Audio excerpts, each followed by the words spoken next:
Imagine your brain is a sprawling, neon-lit library where the shelves are constantly shifting. You're trying to grab that one glowing book, your focus, but the aisles keep rearranging themselves.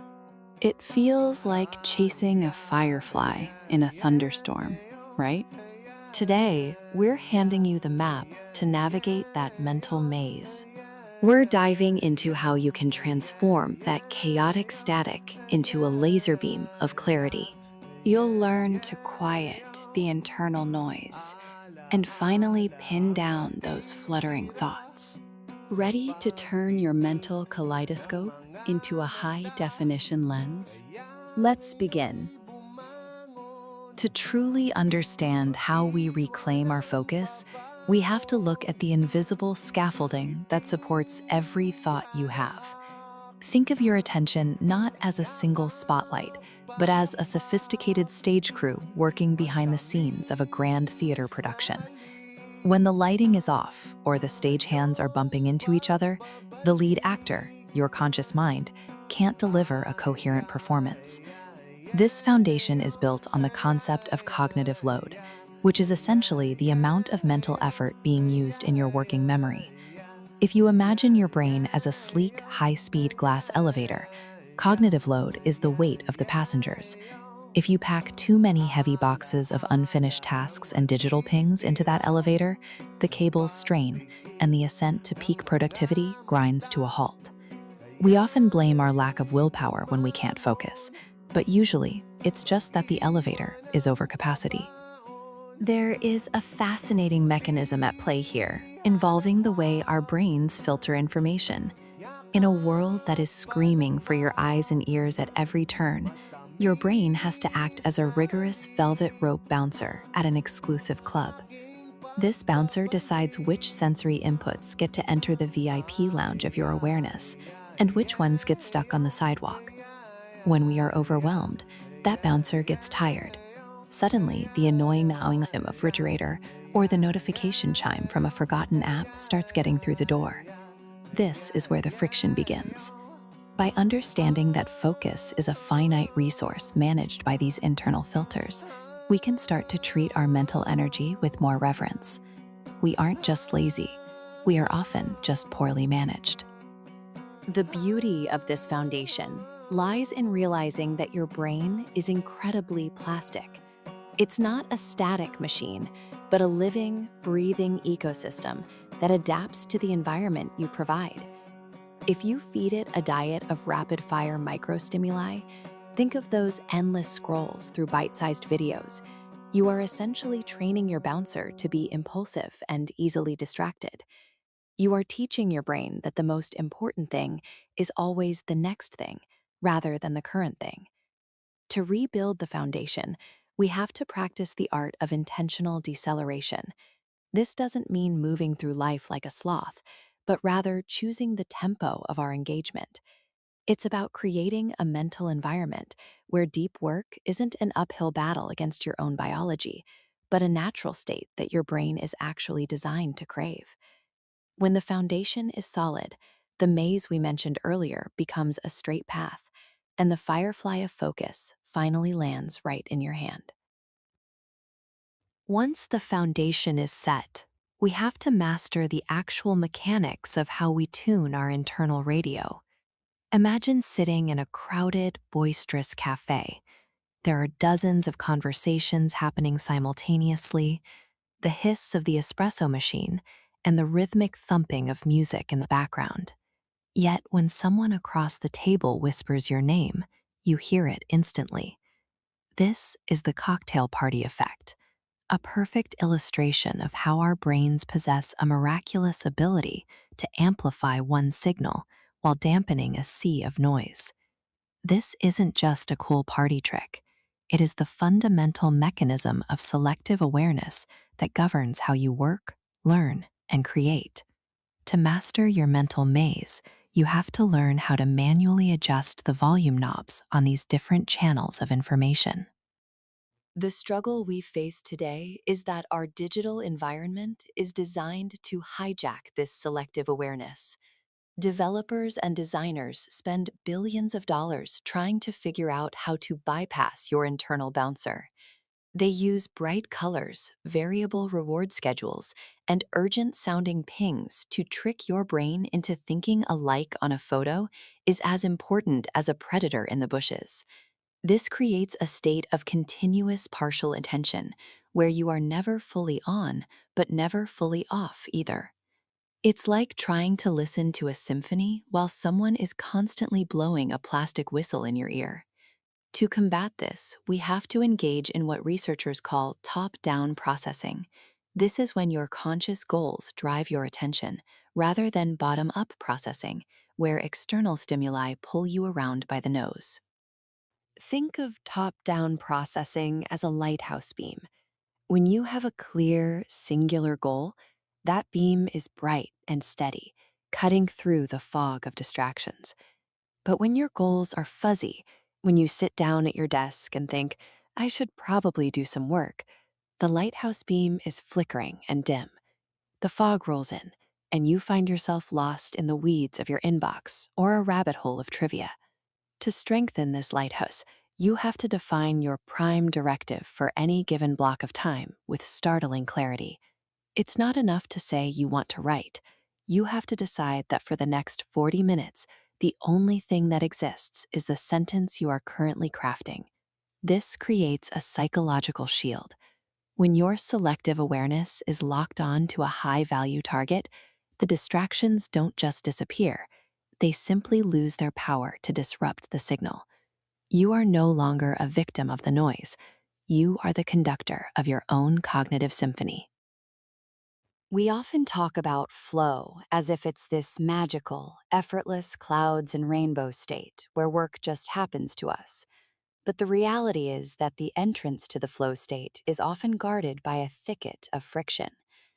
Before you reach that glorious moment where time seems to melt away and your skills perfectly match the challenge at hand, you usually have to endure a period of agitation. This is the point where your brain is screaming at you to check your phone, grab a snack, or reorganize your sock drawer, anything to escape the mental strain of a difficult task. Understanding that this friction is a normal, even necessary part of the process is a total game changer. It's the sound of your gears grinding as they shift into a higher power. Think of it like a jet engine during takeoff. The most fuel is consumed and the most noise is made during those first few minutes when the plane is fighting gravity to get off the ground.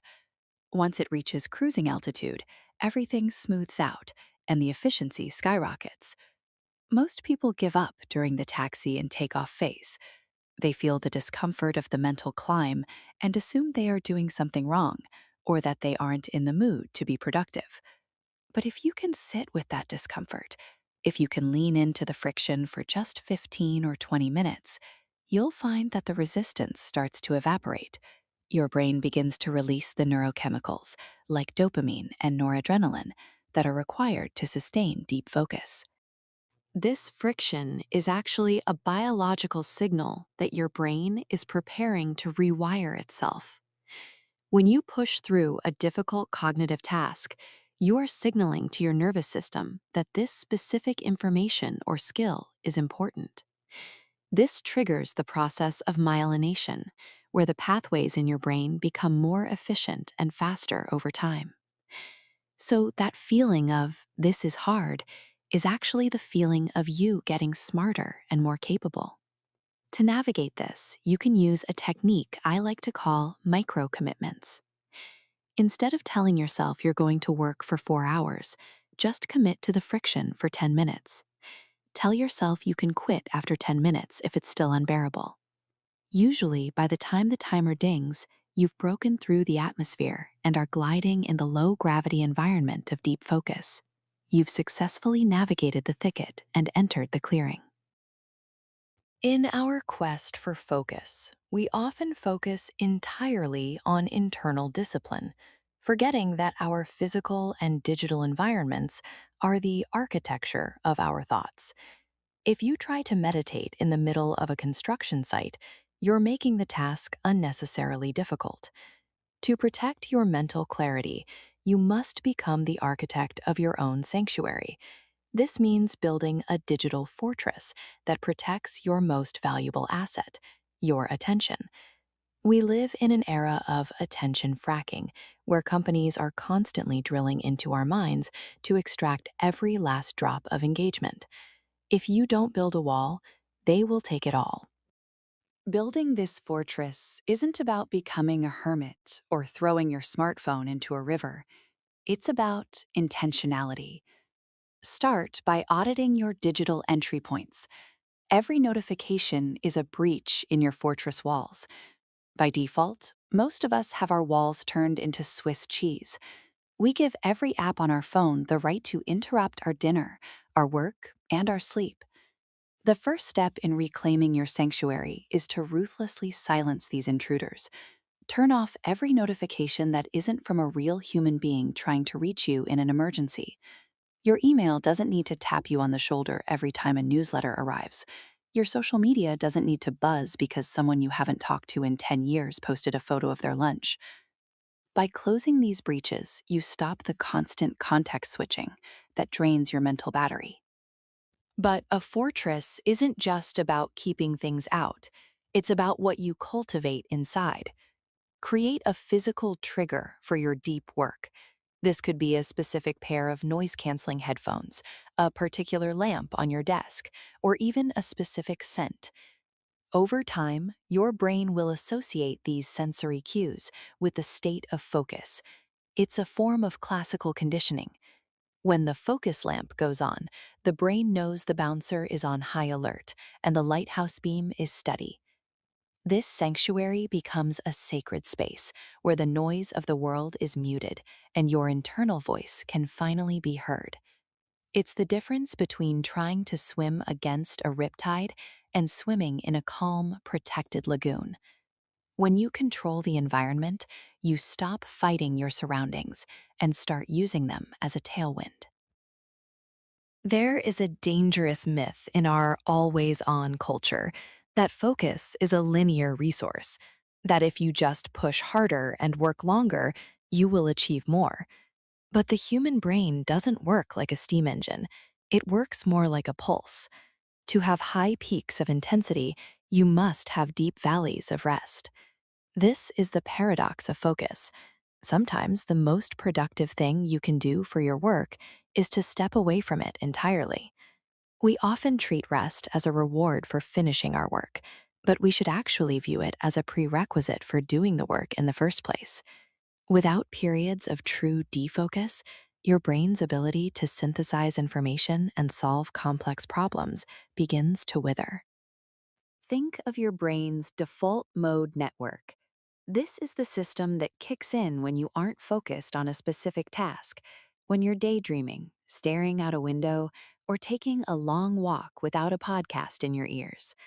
While it might look like you're doing nothing, this is actually when your brain is doing its most sophisticated background processing.